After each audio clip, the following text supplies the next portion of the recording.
Good morning. I'm Rabbi Daniel.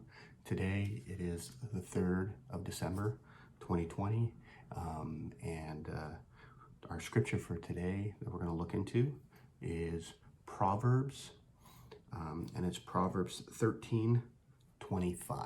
Okay, but before we get into this, I pray that everybody is good and everybody is doing well today, and that everybody has a well day ahead of them, blessed day ahead of them. Okay, so this channel, if you're new to it, I take scripture and I apply it as much as I can to a modern world. And I talk about finances, I talk about politics, I talk about modern issues that we're dealing with in the news, etc. Okay, today is going to be a financial topic.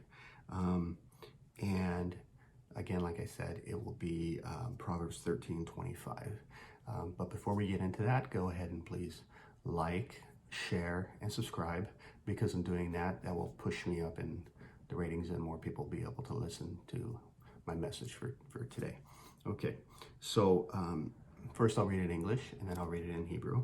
And it says in English, this is Proverbs 13:25. It says, "A righteous person eats to satisfy his soul, but the stomach of the wicked will always lack." Okay, and in Hebrew, that is to say, tzaddik, which is the righteous man, ochel lesova nafsho uvetn rashaim tichsar. So tzaddik, righteous, this has characteristics of giving and charity. Tzedakah, you hear it sound similar. Tzaddik is a righteous person, and tzedakah means charity. So a righteous person is somebody that gives charity, a righteous person. In Arabic, the closest language to Hebrew, it says tzedek tzedika is a friend. Okay, so a friend is a person that gives charitable. Okay, so it's important to remember that word there in this sentence. Tzaddik is a righteous person. This is a charitable person. This is a person that doesn't hoard or greed for themselves. Tzaddik ochel lisboa. So he only takes that which he needs to satisfy his soul, so that he could do the other works that God has placed him in this world to do. Okay, whereas lisboa nafsho, his soul, uvetin rashaim, now the stomach of the evil people, tichsar, it's lacking. Okay, meaning that there's nothing you can do. You ever seen people that wealth and prosperity seem to come to them, and that's okay, and they don't mind if other people have wealth and prosperity, and they help other people obtain wealth and prosperity? These are people acting in a righteous manner. But when you have other people that it becomes their purpose, they become very wealthy, and all they want to do is consume more and more and more and leave everybody else. This is a socialistic method. They want to convince the lower classes, the low class, the lower class, and this is financially speaking only, the lower class, that, to be lazy, and that, they try to demonize the middle class. They don't really demonize themselves, because they establish everything in ways to protect themselves. And that's the fallacy of socialism. But they want to set it up in a way that they crush the middle class, so that there is no way for a person to rise up out of poverty. And that's the beauty of capitalism, actually, is there is a way, if you are born into poverty, if you don't have stuff, or, times are difficult, you can rise back up. You can take your skills and your talents, and you yourself can come back up. You can come back up, and you can, through a middle class, okay? Not through excessive taxation and burdens. The socialism system kind of pushes down and destroys the middle class. So then you only have those at the very top, which are people that are acting in this manner. It is, they want all the money for themselves. They want to dominate everybody else's lives, and they want to, they can't get enough into their stomachs. That's what they want. There will never be a lack of that.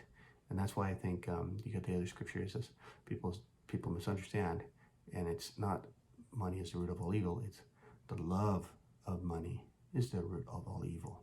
Because if you love money, there is no satisfying the soul in trying to attain it, and people will go after it. Now, there's nothing wrong with money. Money in the proper context, riches and wealth, they're tools. They're tools to bring righteousness to other people. They're tools to bring charity to other people. They're tools to, a wealthy man creates jobs. If he does it correctly, he does it rightly, he's blessed. And his businesses will be blessed, and his prosperity will be blessed. Abraham was a very righteous man. Jacob was a very righteous man. These men were also very wealthy because of it. There's nothing wrong with wealth. We have to change our perspective and our mind about it. It's not something that should be an all-consuming passion in your soul, because if it is, you're never going to have enough. You're always going to be lacking.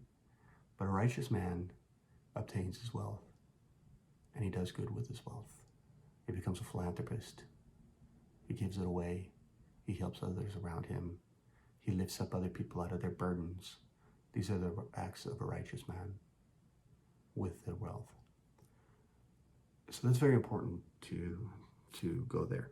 Okay, what does the rabbi say? The great rabbis. Let's find a statement from possibly from Rashi. Again, we're in Proverbs 13:25.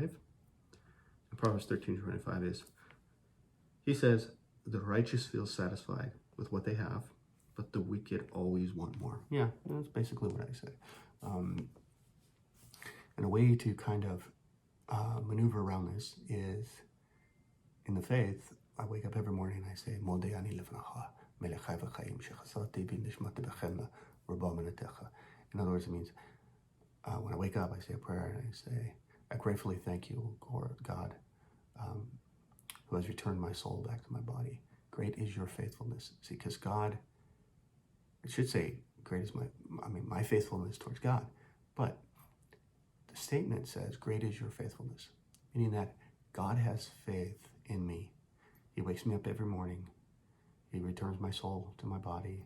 I'm able to breathe. I'm able to live because God has faith in me.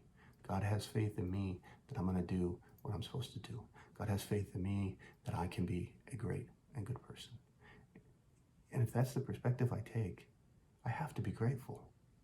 Each and every day is a gift, and each and every day should be thought of as a gift, and each and every day should be a blessing.